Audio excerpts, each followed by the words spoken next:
एक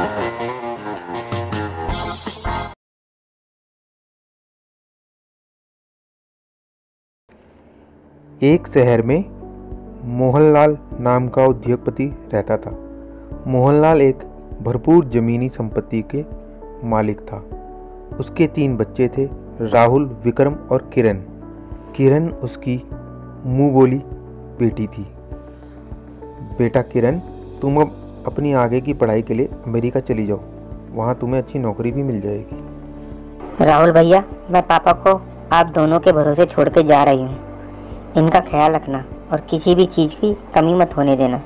पापा को टाइम से दवाई देते रहना और आप दोनों भी अपना ख्याल रखना। किरण, तुम चिंता मत करो, हम पापा का ख्याल रखेंगे और कभी भी किसी भी चीज़ की कमी नहीं होने देंगे। तुम यहाँ की चिंता मत करो और आराम से अपनी पढ़ाई करना। हम दोनों भाई पापा का खूब ख्याल रखेंगे। किरण बेटा, पहुँच गए क्या अमेरिका? कोई दिक्कत तो नहीं हुई रास्ते में? और तुम्हें हॉस्टल में एडमिशन मिल गया? हाँ पापा, पहुँच गई हूँ और मुझे हॉस्टल में एडमिशन भी मिल गया है। और आप अपना ख्याल रखना। पापा, आपकी बहुत याद आएगी। पापा। रॉकी, क्या हाल है? आज पार्टी कहाँ है? बहुत दिनों से तूने पार्टी भी नहीं दी। आज तो कम से कम party they they.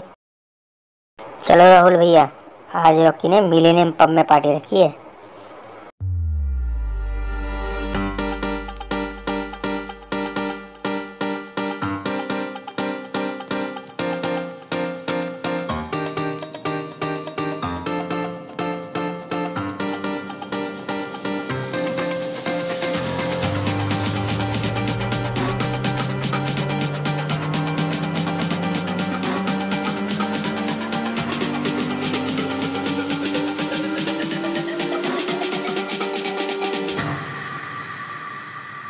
I was born to be free.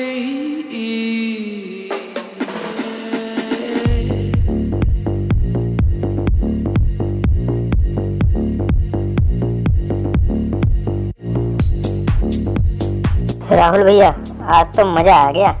कितनी मस्त पार्टी है। शराब तो यहाँ बहुत पीने के लिए है। मज़ा आ गया। चलो जुआ खेलने चलते हैं। हमारे पास तो पैसे भी बहुत हैं। चलो मज़े करेंगे। विक्रम, मज़ा आ गया ना पार्टी में?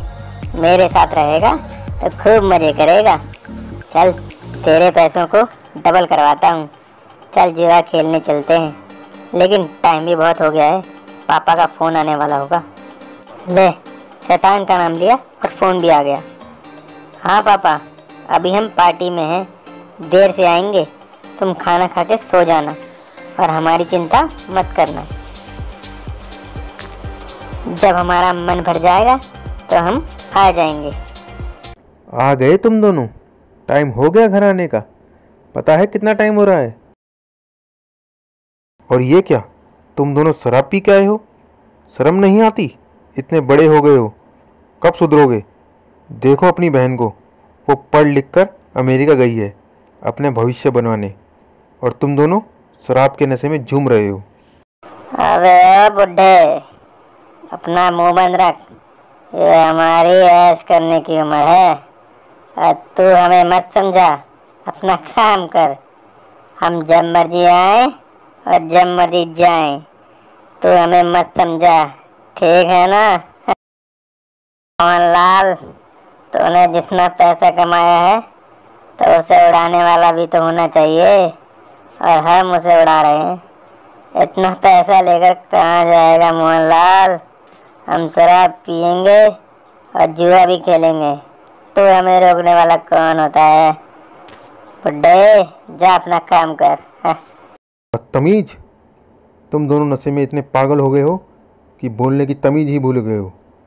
अब आज के बाद तुम दोनों को कोई पॉकेट मनी नहीं मिलेगी।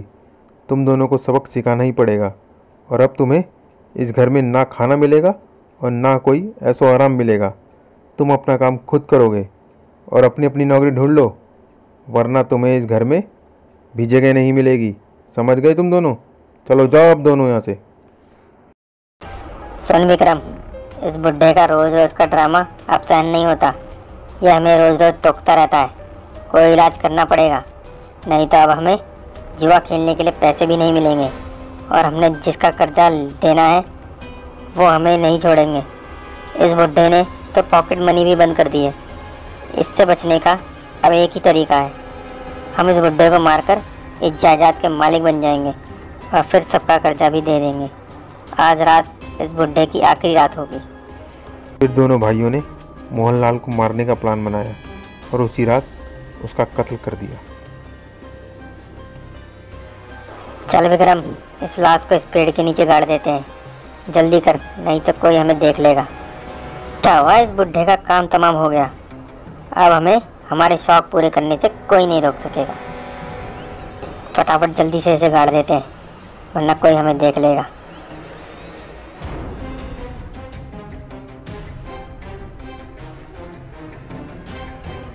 चलो राहुल भैया, फटाफट चलो, इससे पहले कोई हमें देख ले यहाँ पे।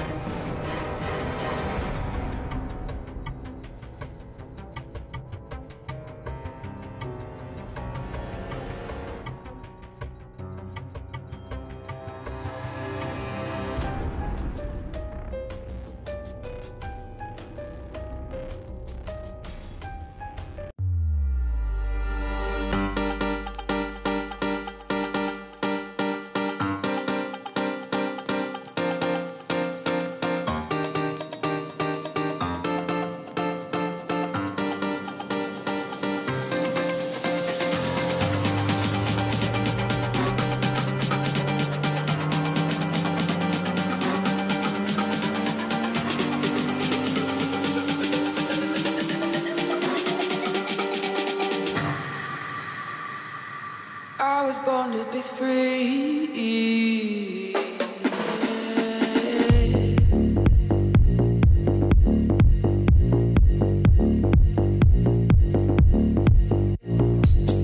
राहुल भैया, बहुत मजा आ रहा है। अब हमें कोई रोकने वाला नहीं, अब हमारा जो मन में आएगा वो करेंगे, जब टाइम मिलेगा तब जाएंगे, कोई हमें घर पर रोकने वाला भी नहीं होगा। सारी प्रॉपर्टी अब हमारी हो गई है। लेकिन भैया, हम किरण को क्या बोलेंगे? वो अगले हफ्ते इंडिया वापस आ रही है। दोनों भाई अय्याशी में इतने चूर थे कि उन्हें पता ही नहीं था कि उनकी एक बहन किरण भी है जो अगले हफ्ते वापस आ रही थी। दोनों भाई ये बात सोचकर बहुत डर गए कि अब हम अपनी बहन को क्या जवाब देंगे, क्या बहाना मारेंगे, और दोनों यही सोचते रहे कि अब हम इस बात को कैसे बताएंगे।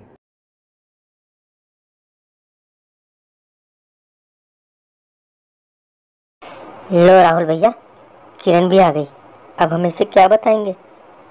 कुछ समझ में नहीं आ रहा, बताओ राहुल भैया। राहुल भैया, विक्रम भैया, मैं आ गई। आप दोनों कैसे हो? क्या चल रहा है?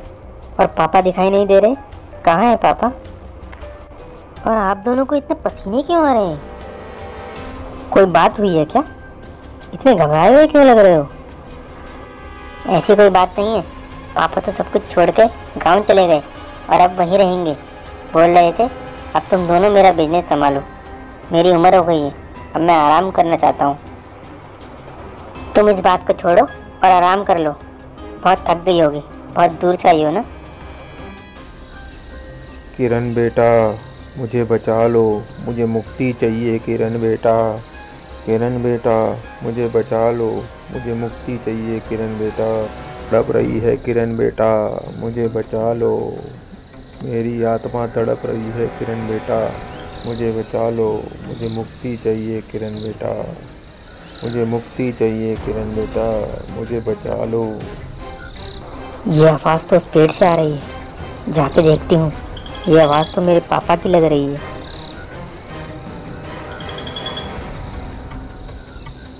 अपने पापा की आवाज़ सुनकर किरण उस पेड़ के पास जाती है जहाँ से आवाज़ आ रही थी।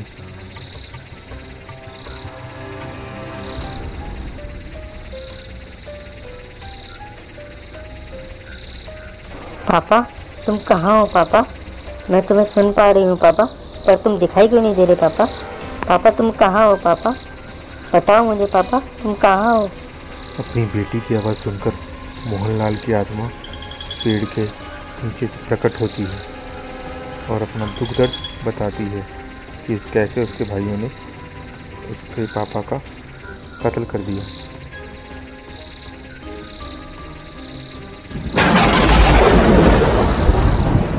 किरण बेटा, तुम्हारे दोनों भाइयों ने मुझे मारकर इस पेड़ के नीचे गाड़ दिया और सारी प्रॉपर्टी अपने नाम कर ली।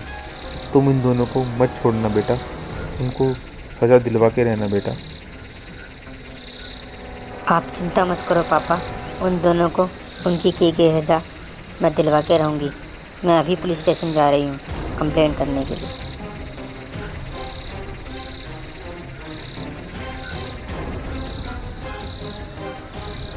दोनों ने अच्छा नहीं किया, मेरे पापा को मारकर पेड़ के नीचे गाड़ दिया।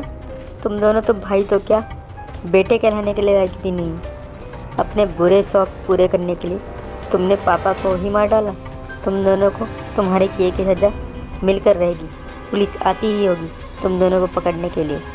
दोनों भाइयों को अपने अपराध की सजा मिली और बाद में दोनों को अपनी गलती का एहसास हुआ। इस कहानी से हमें यह सीख मिलती है कि लालच और क्रूरता कहीं भी हमें बुराई की ओर ले जा सकती है, जिसके परिणाम स्वरूप हम अपने प्रियजनों को खो सकते हैं।